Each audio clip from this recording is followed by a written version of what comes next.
Erin Lawler-Patterson, the goodness chick. I'm a podcaster, motivational speaker, author, counselor, and proud part of the Mental Health News Radio Network. Join me on the journey of navigating the joys and pitfalls of life, addressing mental health, addiction, raising kids, and giving back. If it takes a village, then join me as one of those villagers. Villagers wanted. So I had the privilege of meeting today's guest, Dennis Relojo, at the first annual Mental Health Bloggers Conference in London. It was truly an honor not just to sit down and chat with him, but to work with him professionally. I was one of the speakers at the conference and really kind of getting to know him, his passion, his heart.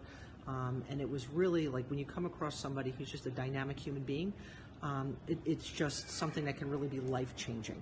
He's using the internet as a platform when it comes to breaking down barriers and stigmas that can often accompany mental health, and it's through his website, Psychreg. I'm going to put the link below in the notes, so I really encourage you to check it out. He uses his website to really create a less clinical and more approachable feel, okay, when it comes to learning about mental health issues and the accessibility of them, the support aspect of it. So he covers all bases. His approach is bringing sorely needed information to those who need it, rather than having those people who are hurting, who are looking for help, for them having to go seek it out, which just doesn't make sense. So he flips the table around, and it's all about providing help, providing information, providing support, and just vital information that we need with just a click of a button. How amazing is that? And so I encourage you to visit Psychreg. Again, link is below. They're on Twitter, they're on Instagram, and I hope you enjoy today's episode. Episode finds me in London, England, spending a few days in the United Kingdom. I've been really honored to be one of the guest speakers at the first annual Mental Health Bloggers Conference in London, England. The event coordinator I have with me today, Dennis Relojo. Dennis? Hi, thank you for having me on your podcast. Yay, I'm excited to have you here. Den and I are like our paths cross. We're I actually flew in the other day from Tel Aviv, and we were able to have a number of people gather for a conference really focusing on the connection with mental health and blogging. And you, as the founder of Psychreg, can you first explain what that is and kind of what the vision is for what you created? Yeah. First, I'll start off with the name. It's Psychreg. I launched it in 2014. Basically, it's I don't know what they call it. They call it portmanteau. Like it's two words merged into one. So it stands for Psychology Registry. Because when I started Psychreg in 2014, it was pretty much like a directory of people whose backgrounds are in psychology, mental health, and well-being. And then later on, I invited people to write blog posts. So that's how it came to be what it is today. And then I also work with two guys from America, Dr. Bernie Wilkinson and Dr. Richard Marshall, and they do the podcast element of Psychreg. Okay. And then more recently, I also ventured into organizing events, and that's how we have MHBC 2080. And you wear a lot of hats, really, kind of juggling a whole lot. What was it that drew you to the mental health field? My background is really in psychology. I did my bachelor's degree in psychology, and I also did 2 master's degree in psychology. And before I came into this country, before I came here in the UK, I was a university lecturer. I was teaching introductory courses in psychology. So I've always have interest and inclination with psychology, mental health, and well-being.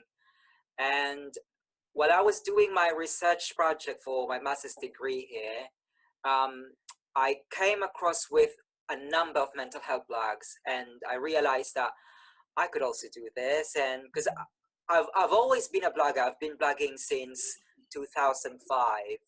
And so I just tried to, create a link between two of my seemingly competing passions, blogging and mental health. So that's why I came up with Psychreg. And it's a great program. I think you kind of give a wonderful platform for people in the mental health that's their line of work, along with people that are seeking information and to be kind of inspired and enlightened. So it's kind of like you're bridging the gap a little bit. And I know one of the things that Fraser had spoken about today, one of our speakers at the conference, was about us making, as mental health professionals, the dialogue and the information more readily available, and us going to them instead of people who are hurting, having to come to us. And I think, do you feel like that's what Psychreg does, and has kind of like made it a little bit more accessible to the majority of people? Yeah, pretty much. Basically, the core aim of Psychreg is to be generous about information, whether psychology, mental health, and well-being. And at the heart of what we do is basically just to give as many information that we could give with mental health, because it's a very delicate issue, and we may not be suffering with mental health issues, or at least we are not aware that we are suffering with mental issues, but surely we will come across with people who are struggling with mental health issues. And I think it's important that blogs are actually sharing information, so you could at least ease their struggles. And what I always say when I talk about mental health blogging is that it's even more powerful than mainstream media, mainstream websites. And what I mean by mainstream websites, like academic journals and news websites. There's a lot of blogs, and they outrank those mainstream websites. Blogs outrank those mainstream websites. So I think there's a very important role that mental health blogs are playing when it comes to addressing mental health issues.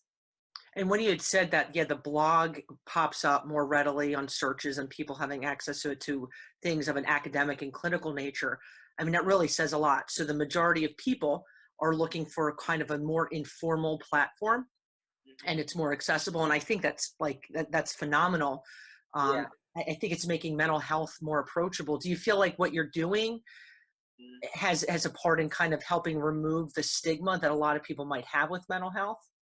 Yeah, because I think we are already progressing to a generation where when we talk about mental health and psychology, we always rely to researchers, we always rely to psychiatrists. I think when we talk about mental health, because it's such a delicate issue, there needs to be a personal touch, a human touch when you're talking about these things. You have to listen to people who actually have lived experiences. And I'm not trying to, I forgot how to say it. I'm not trying to tone down the importance of what the academics and the researchers are doing when it comes to mental health. But we also have to listen to the people that we are actually experiencing these issues. And we have to, you mentioned about blogging being informal. It's not just informal, but it's also conversational, and there's a more human element in its approach. Not everyone would have to, not everyone would enjoy reading academic journals, and not everyone would read lengthy articles from news websites. We would rather read condensed articles, like 500 to 700 words, because that's what blogs is all about, like condensing it, like getting straight into the gist of your ideas. Yeah, so I think that's that more personal touch, which I think the personal touch. Yeah, a difference, that it's not, and again, like you had said, not taking away from the importance of the clinical approach, because that's absolutely important, but making it where your average person isn't reading a journal from the APA. Your average, they're just not. And making it where, the conversations we've had in the past 24 hours about how, it's blogging, that not only gives somebody an out, the writer, a release, and informing and empowering and inspiring, but the reader, it's reciprocated, which I think is kind of really neat. And usually, obviously, much, not as lengthy as anything that's, coming out of academia.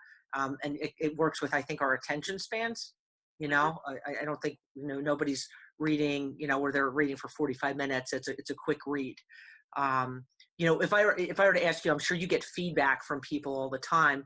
Has there been any situation, without, referencing anyone's names, or where you felt really empowered or really like, holy cow, hearing from someone from whatever part of the world that something you wrote or something, you had published or whatever it is, hit somebody's heart in a way that inspired them or encouraged them and kind of gave you that little oomph, which I think we all need, about what, kind of like your vision and what you're doing? Yeah, I do get emails, especially for people who'd love to share their mental health stories. And there's this one guy from America who shares a lot of his mental health stories. And I've mentioned before that he actually sends about 10 articles for Psychreg, his mental health story. And I think that's amazing. I feel very privileged that he chose Psychreg as a platform to share his mental health story, because it takes a lot of courage to share your mental health stories, and he chose to reveal his own name.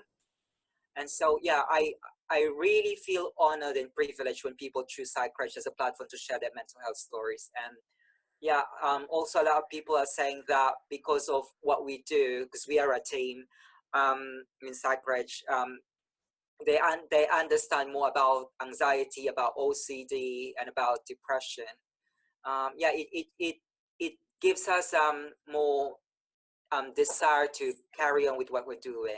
Mm-hmm. Because it could be tiring at times, I'm sure, and it's a whole lot of effort and energy and heart that goes into it, which Yeah. is very telling with what the material that you put out. So, I mean, what do you do? I always say, when it comes to people that I work with, we talk about people that care and people that help usually struggle with their own self-care. What do you do to kind of refill your tank? What do you do to kind of like get your zen, if you will, when you're being pulled in a lot of different directions? Yeah, because I've been blogging for since 2005. So sometimes you think it's, and I do it on a daily basis, because I'm a full-time blogger. So sometimes you think that it's kind of repetitive. You're just publishing articles and then sharing on social media. But I always remind myself that these are not just articles. I know that somehow along the way there would be an audience that would read these articles, that would read this blog, and it affects them. And I think as mental health bloggers like you yourself, we're not just, again, I'm not trying to put down any other blogging genres. It's their choice to blog about lifestyle, but I think being a mental health blogger, there's a human element in it. You're in your own little ways, you're trying to touch lives, and I think that's important. That's important that there's a sense of purpose, there's a sense of humanity with what you're doing. Mm-hmm. And I love that word, humanity. I think we definitely can never have too much of that. What we can be subjected to on a daily basis with news and radio.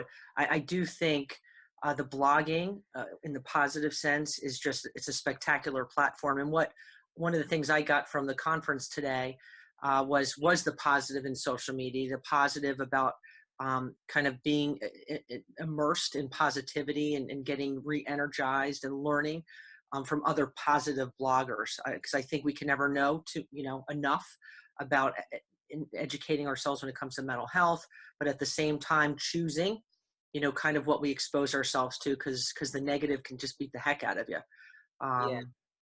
What's your vision, we'll say, for in 5 years for Psychreg? Where do you see it going? Well, you will be the first one to hear that actually there's a startup company here in the UK, and they're trying to help websites like Psychreg to be a registered company. And that's what I'm trying to read. I'm trying to put Psychreg as a registered company, and hopefully we get funding. If we get funding, if this scheme works for me, I want Psychreg to be a registered company, and I want us to organize more events. I've already organized 4 events, and I want to organize more, bigger, and with a brilliant lineup of speakers. and yeah, more podcasts, more high quality content. That's what I want Psychreg to be. And also I want a sub-discipline of blogging.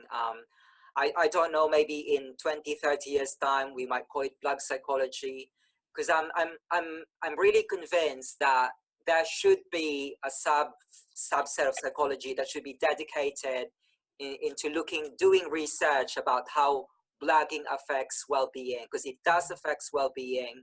Like for instance, there's a lot of video bloggers talking about mental health, and surely it affects their mental health. And a lot of people, there's recent research, a lot of teenagers are creating their own blog and they're consuming blogs more than ever when it comes to the mental health, in terms of the mental health. So I think there should be a dedicated field in psychology. I can only suggest that it should be called blog psychology. Yeah. Let's say go. Yeah, good on you. And that's definitely something that's fascinating. And has a whole lot of potential, which, you know, I will definitely keep a track on you with that stuff.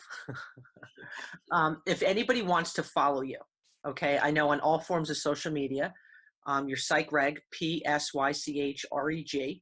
I'm going to include the link in the notes below. If they have any questions, they can reach out to you, you know, on Twitter, Instagram, whatever. I fully encourage you to follow Den. His knowledge, depth of knowledge, and what the material that he puts out is just outstanding and something all of us can benefit from. Den, I want to thank you for being a guest today. Thank you. You are awesome, and check out Psychreg. Check it out, and thank you for listening. And remember, peace, love, and goodness, my friends. Thank you for inviting me. You rock. If you enjoyed today's show, I encourage you to visit goodnesschick.com and sign up for my newsletter, providing insights and encouragement just for you. Thanks for listening, my friends.